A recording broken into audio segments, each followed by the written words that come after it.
Because I love thee,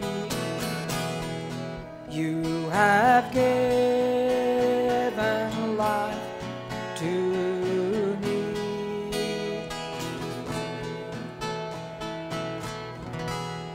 I will serve thee. Kaya lahat tayo rito, tingnan nyo yung kung anong sign sa mesa. Because all of us have the grace of God in us. That is not simply a grace that saves.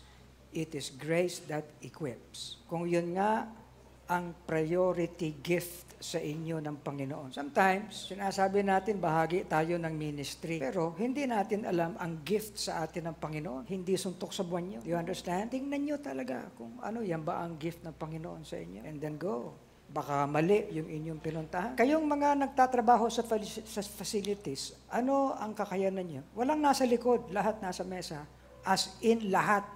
Lahat. Wala nang tatayo sa likod. Lahat ay nasa mesa. Alamin ninyo kung ano ang kakayanan ninyo kung bakit kayo naririto. Walang mga, tigil lahat ng kilos. Walang maglilinis.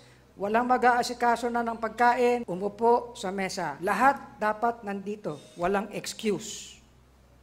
Walang excuse as in. Kaysa ka mag-anak ko yan o hindi, lahat nandito. Anuman ang inyong role o designation, lahat nandito. Naintindihan niyo? Pati pusa, aso, lahat nandito. Kasi walang pumapasok at nagtatrabaho sa loob ng lighthouse na walang pagpapahalaga sa ministry. Tandaan yan. Kaya ito ay ministries workshop para bumalik tayo sa basic kung ano ang ministry. Okay?